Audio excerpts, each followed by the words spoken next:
Assalamualaikum warahmatullahi wabarakatuh. Bismillahirrahmanirrahim. Hamdanillah. Salatan wassalaman ala Sayyidina Muhammad ibn Abdullah Rasulillah wa ala alihi wa sahbihi wa man tabi'a huda ma ba'd. Hikam Ibn Atta'illah As-Sakandari, hikmah nomor 136. Bismillahirrahmanirrahim. Lau asyraqa, lamun bersinar, laka kedue sira. Apa sing bersinar? Nurul yaqini, cahaya yakin. La ro'aita, yakti ku tentu. Melihat sapa sira, kamu melihat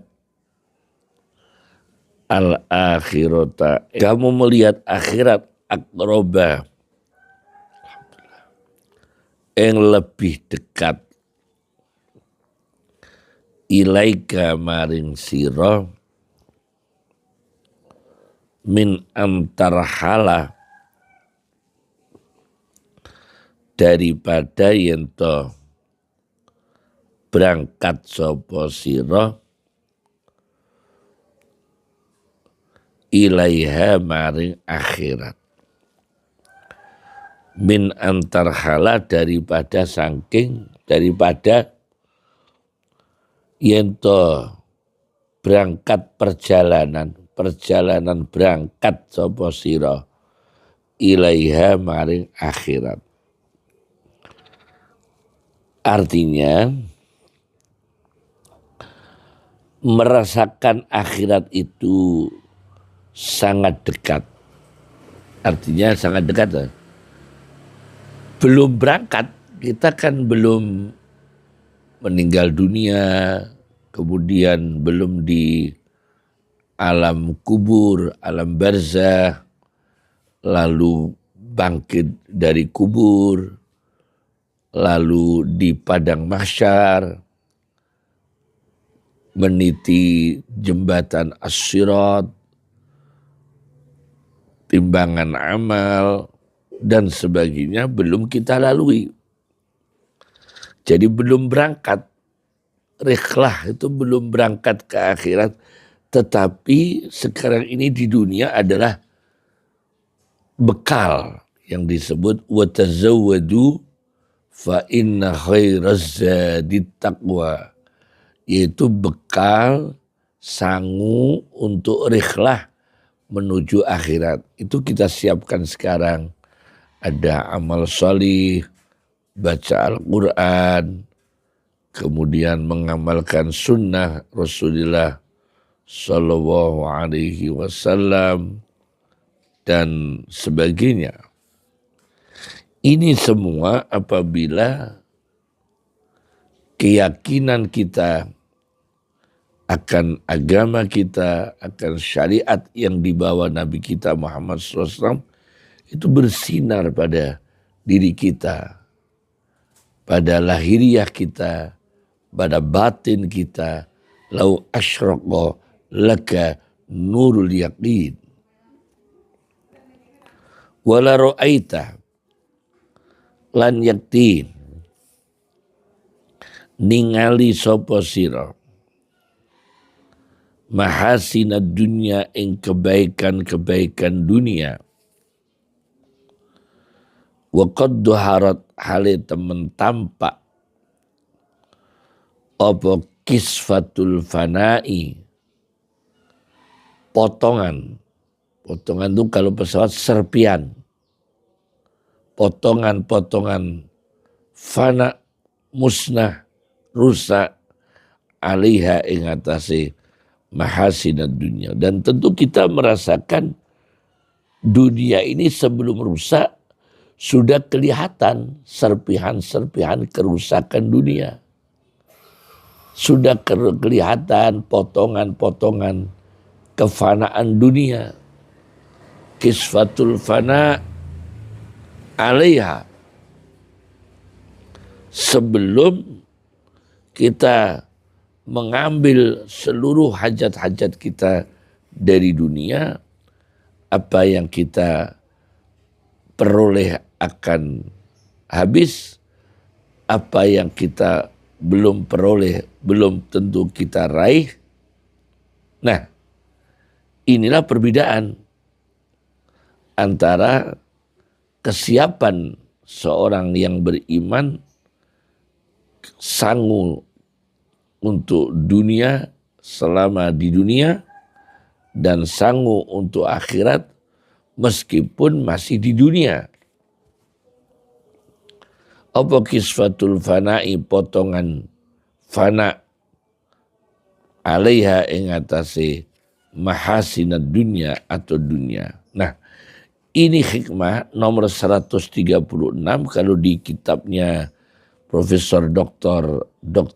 Yusri Rusdi Irsyadul Bariyah di nomor 137. Ya.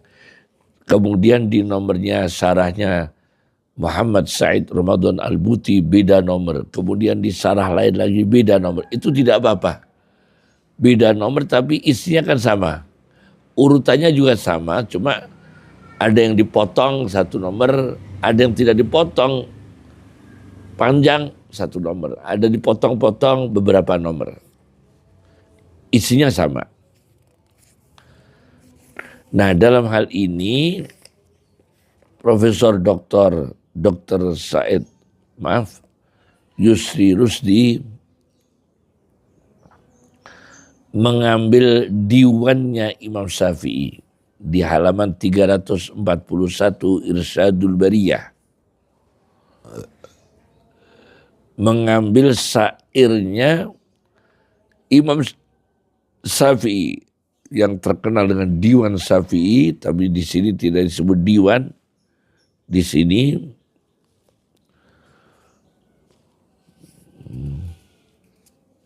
falam arha illa ghururan wa batila kamalaha fi dhuhril falati sarabuha. Maka aku tidak melihat dunia kecuali ada potensi tipuan, hururan, ada penuh kebatilan, kamalaha seperti tampak, fi duhril falat, ketika waktu duhur, atau fi duhril falat, di atasnya tanah yang kosong, yang lapang, semacam Sahara, atau tanah jalan raya yang dari kejauhan aspal ya, sarobuha fata morgana. Fata morgana, tanah yang lapang, yang kosong, yang luas. Fata morgana di jalan raya. Ternyata hatta idza ja'ahu lam yajidhu syai'a, kalau tidak tari, tidak ada airnya. Dari jauh kelihatan ada air. Ada kandungan fata morgana. Dunia begitu.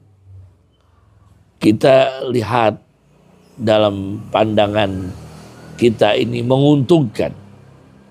Begitu kita kerjakan, merugikan. Dalam perkiraan kita adalah kebahagiaan. Begitu kita lakukan kegiatan duniawi itu, ternyata penderitaan. Banyak hal itu. Nah ini, maka dalam hal ini saya baca di dalam kitab Mausu'ah Al-A'mal Al-Kamilah Yusuf Al-Qardawi.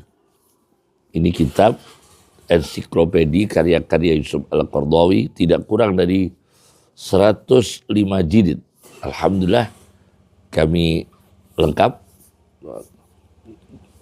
dengan izin Allah. Kami buka di jilid 8 ini ya, dari sekitar 105 jilid.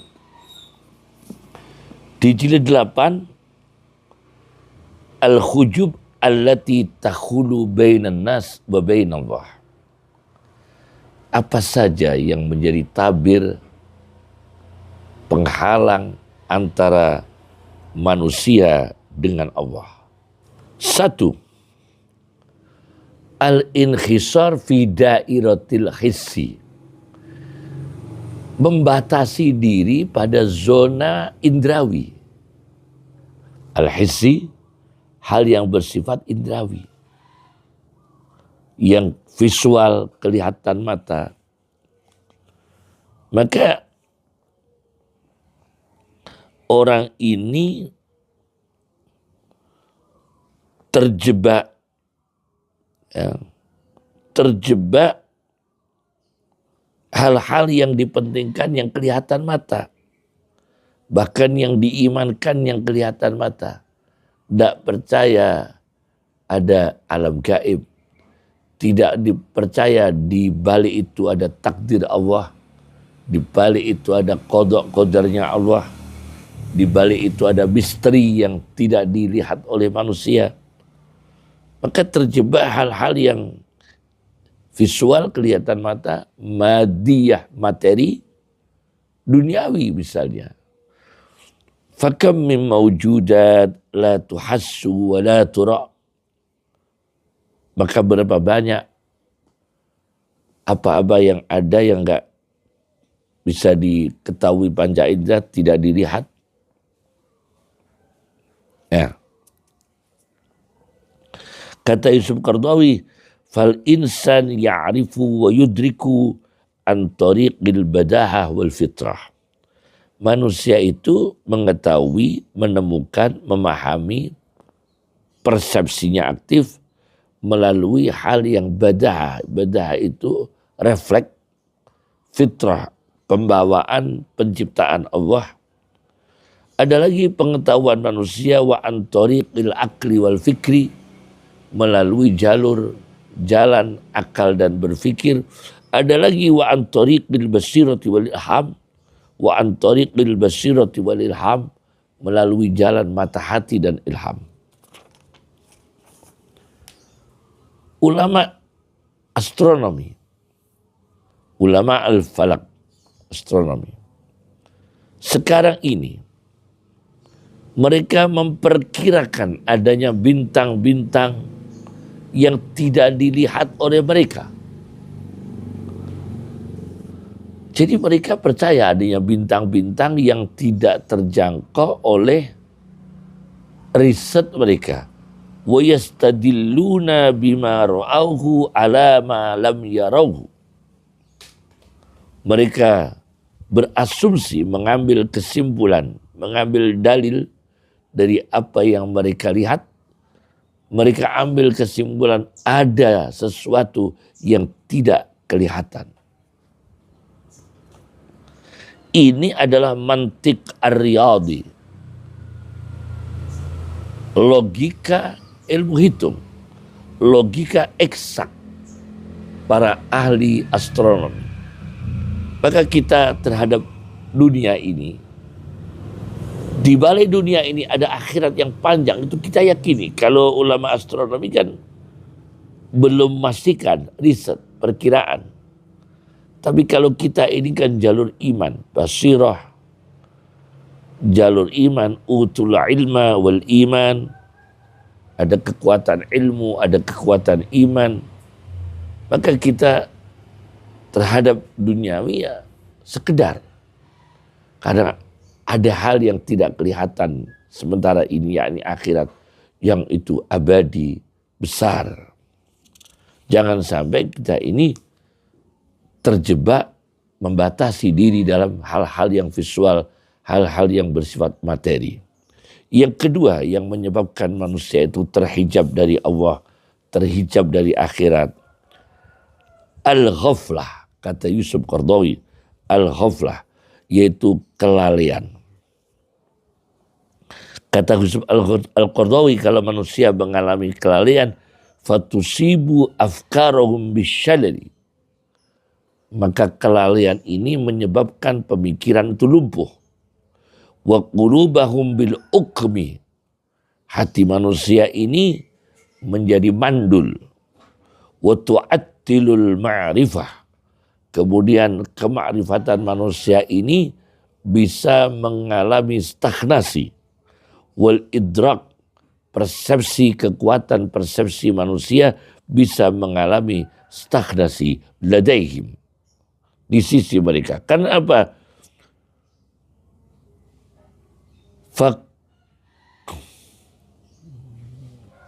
Fakullu hammihim mil'ul butun, karena apa yang diangan-angan, direncanakan, dicita-citakan mereka memenuhi isi perut.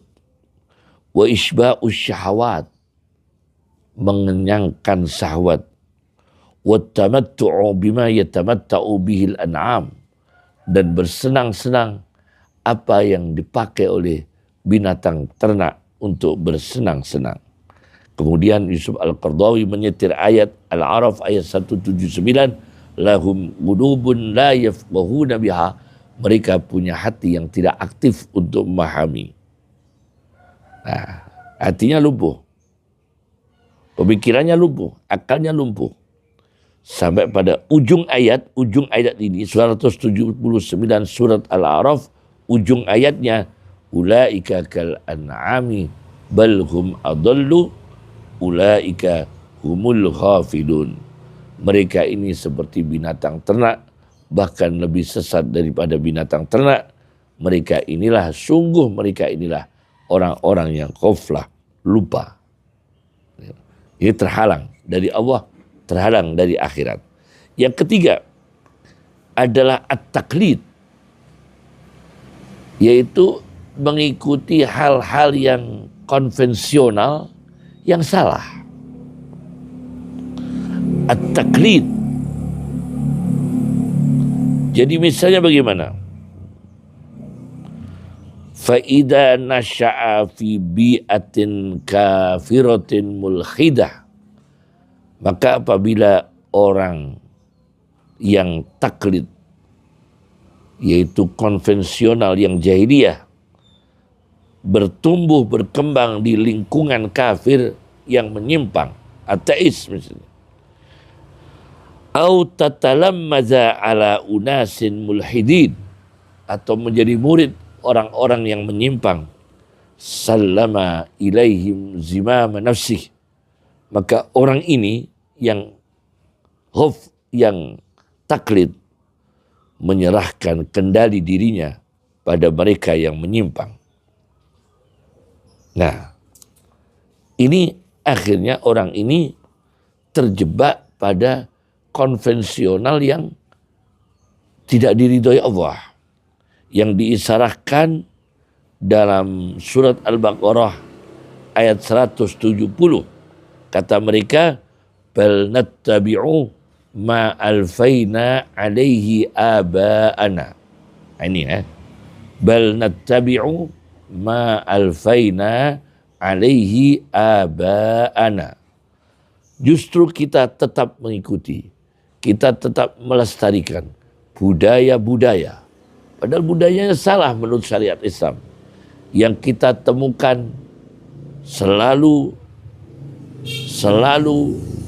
melestarikan budaya itu ayah kita, kakek kita, nenek moyang kita. Kata Al-Quran, awalau kana aba'uhum la ya'qiluna syai'an, tidak memakai akal dalam memahami, merespon, mereaksi sesuatu, wala yahtadud, dan tidak pakai hidayah Allah, hidayah agama Allah, hidayah Rasulullah Sallallahu Alaihi Wasallam. Jadi yang ketiga adalah taklid. Yang keempat, al-mugabarah. Mugabarah ini keras kepala, sombong, mengingkari. Jadi menolak agama, menolak cara hidup Nabi, menolak cara Nabi dalam keseharian, menolak hal-hal yang tradisi yang dibenarkan oleh sunnah Rasulullah SAW dalam berbusana, dalam berkata, dalam bergaulan. Mukabarah, menolak dengan keras, dengan sombong, dengan keras kepala. Apa kata Al-Quran? Yusuf Al-Qardawi mengutip surat Al-Hajj ayat 8, wa minan nasi mayyujadilu fillahi bighairi ilmin. Dan di antara manusia ada yang membantah, mendebat di dalam agama Allah, di dalam hal-hal yang terkait dengan syariat Allah. Dalam membantahnya itu tanpa ilmu. Wala hudan, tanpa hidayah. Wala kitabin munir, tanpa kitab yang membawa cahaya. Nah, gimana ini? Tidak pakai ilmu, tidak pakai hidayah, tidak pakai kitab syariah. Akhirnya ini mukabarah, sok modern. Ada miras dipakai untuk apa? Hadiah orang yang hafal Quran. Pelecehan, sok membela. Itu bukan modern ya. Orang yang modern di luar, profesor, NASA, ibadah, anti minuman keras, intelektualnya jelas.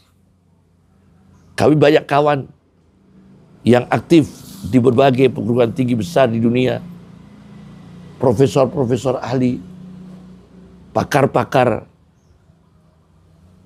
kedokteran, fisikawan, pakar kimia, pakar pesawat, ahli ibadah, dan mereka sangat anti minuman keras, anti pelecehan agama. Kenapa ini yang intelektualnya masih sederhana, sok membela? Ini sebetulnya bukan modern ya. Bukan modern karena ilmuwan Mesir, ilmuwan Pakistan, ilmuwan India sangat sedih dengan kerusakan moral umat manusia. Bukan kita malah membela, bukan kita malah memberikan pembelaan yang seolah-olah sok modern, moderat, tapi itu memberikan pintu kepada hal-hal yang permisif, ibahiyah. Jadi keintelektualan yang masih sederhana bergaya moderat. Sementara ilmuwan-ilmuwan besar tidak begitu. Tidak begitu, kami punya banyak kawan. Ya. Nah ini mukabarah. Oleh karena itu kita ambil contoh apa-apa yang rawan untuk mengganggu hati kita. Coba renungi ini, renungi ya, jangan langsung membela ya dalam hal-hal kemaksiatan. Kita renungi. Ada kitab Al-Muwatta, Muwatta Malik bin Anas, Imam Daril Hijrah, guru daripada Imam Syafi'i. Saya bawa sarahnya. Ini sarah Muwatta itu banyak sekali. Ada sarah Muwatta karya Imam Az-Zarqani. Ada sarah Muwatta Aujazul Masalik. Ada yang terkait dengan Muwatta ya, At-Tamhid. Ada lagi apa itu? Kami punya At-Tamhid, ada Aujazul Masalik, ada karya Az-Zarqani juga ada semua di perpustakaan kami. Nah ini yang ada lagi yang agak besar ya, hal-hal yang terkait dengan Muwatta, Al-Istidrakat ya, juga ada di sini. Nah ini sekarang saya baca Al-Muhalla bi Khuliyyi Asraril Muwatta. Nah ini sarah Al-Muhalla bi Khuliyyi Asraril Muwatta, karya Syekhul Islam Muhammad bin Fahruddin Ar-Romafuri Ad-Dahlawi, India, dengan tahqiq Muhammad Syakir Nisar Al-A'dhami. Subhanallah. saya baca di jilid satunya, Muwatta, dengan nomor hadis 26. Suatu ketika Rasulullah SAW, yaitu dalam perjalanan musafir, beliau istirahat di satu tempat di malam hari di jalan masih daerah Makkah untuk tidur, yang melakukan ta'ris. Ta'ris itu nuzulul musafir awalal lail aw akhirahu, yaitu transitnya musafir, istirahatnya musafir, bermukim sebentar, bertempat sebentar, awal malam atau akhir malam. Dan Nabi Muhammad SAW menugaskan Bilal untuk membangunkan sholat. Faraqada Bilalun waraqadu, maka Bilal tidur, semua rombongan tidur. Hatta staiqadu, akhirnya mereka bangun. Wa qad tala'at alaihimus samsu, matahari sudah terbit. Belum sholat subuh. Fastaiqadul qaum, maka kaum terbangun. Apa kata sahabat yang cerita hadis ini? Rasulullah langsung memerintahkan rombongan segera bergegas meninggalkan tempat ini. Fa'amarahum Rasulullah sallallahu alaihi wasallam ayyarkabu hatta yakhruju min dalikal wadi. Ayo segera keluar dari sini untuk menaiki kendaraan, berkemas-kemas menaiki kendaraan agar segera keluar dari lembah ini. Maksudnya kita di sini tertidur pulas sampai matahari terbit kita belum bangun. Akhirnya sholat kita terlambat, qadha, utang sholat. Kata Rasulullah, inna hada wadin bihi syaitan. Ini lembah, ada setannya ini, mengganggu kita, sholatnya terlambat. Ayo cepat tinggalkan tempat ini. Coba. Baru lokasi di mana tertidur semua Rasulullah SAW dan para sahabat ikut rombongan sampai matahari terbit, sholat subuhnya terlambat. Itu saja Rasulullah sudah merespon, inna hada wadin bihi syaitan. Ini lembah jurang, ada setannya, tinggalkan.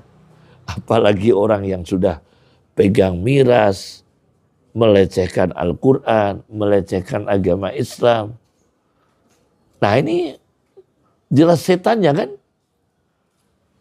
Apa yang menguntungkan bagi kita untuk membelanya? Kalau mendidik mereka baik, mereka dididik, diberikan hidayah, diberikan penjelasan agama. Jangan kita hakimi secara fisik, jangan kita kemudian kita melakukan hal yang anarkis juga jangan, tapi kita didik mereka. Hukum tetap hukum, berjalan secara hukum, tapi kita berikan pendidikan kepada kita untuk menyadarkan mereka dan yang lain yang seperti mereka. Kemudian saya baca lagi di dalam kitab Ruhul Bayan, tafsir Ruhul Bayan fi tafsiril Quran, karya As-Syekh Ismail Haqqi Mustafa Al-Hanafi, ya, di jilid 3 halaman 349,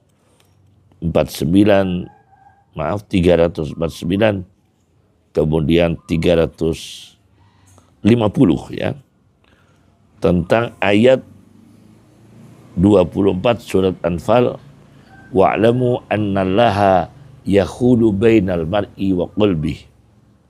Dan ketahuilah kalian sesungguhnya Allah menghalangi antara manusia dan hati manusia sendiri. Di sini tafsirannya ada yang menafsirkan wa yahtamilu ay yakuna al muradu bil hailulah. Bisa jadi pantas juga yang maksud kita yang dimaksudkan dengan kata yahulu bainal mar'i wa qalbi hailulah, menghalangi antara manusia dan hati manusia, adalah taswiru tamallukihi ta'ala qalbal abdi, menggambarkan Allah menguasai, memiliki, menguasai keseluruhan hati hamba, wa ghalabatahu alaih, dan menangnya Allah atas hati hamba, fayafsahu azaimahu, maka yang semula menjadi tujuan kuat azam dibatalkan oleh Allah, wa yughayyiru niyatihi, semula menjadi niat kuatnya manusia dirubah oleh Allah, wa maqasidahu, semula menjadi tujuan manusia dirubah oleh Allah. Maka Rasulullah SAW memberikan doa yang sangat penting, ya muqallibal qulub, ada tambahan riwayat di sini, ya muqallibal qulub wal absar, sabbit qalbi ala dinik. Ya Allah, wahai yang membolak-balik seluruh hati dan seluruh pandangan mata, tetapkan hati kami atas agamamu ya Allah. Ya muqallibal qulub wal absar, sabbit qalbi ala dinik.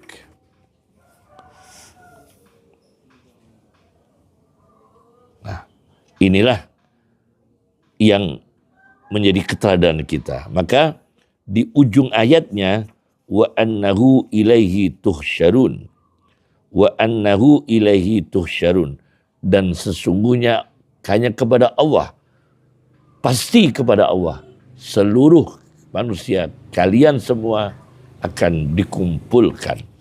Ini ujung ayat.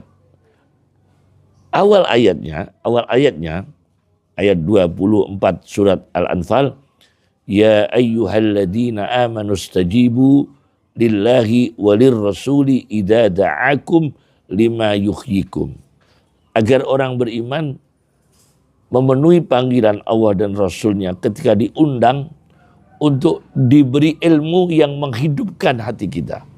Lima yuhyikum, menghidupkan pikiran kita, menghidupkan niat kita yang baik, menghidupkan otak kita, menghidupkan basirah kita. Nah, oleh karena itu di tafsir Ruhul Bayan ini ada kejadian, yaitu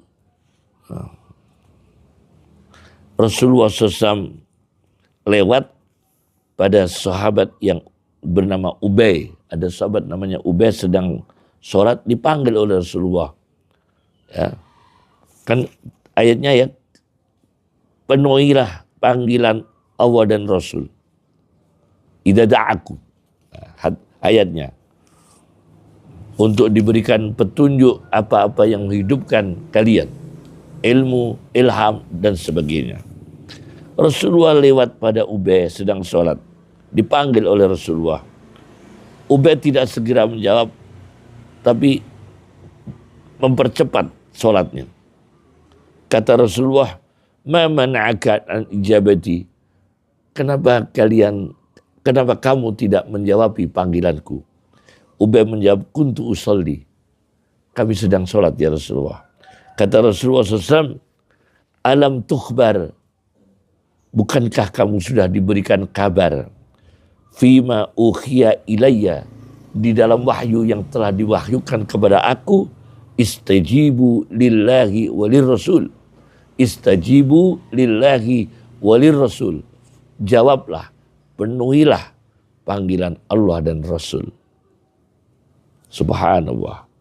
Supaya tidak terhijab, tidak tertutup oleh tabir, yaitu memenuhi panggilan Allah dan Rasul. Assalamualaikum warahmatullahi wabarakatuh.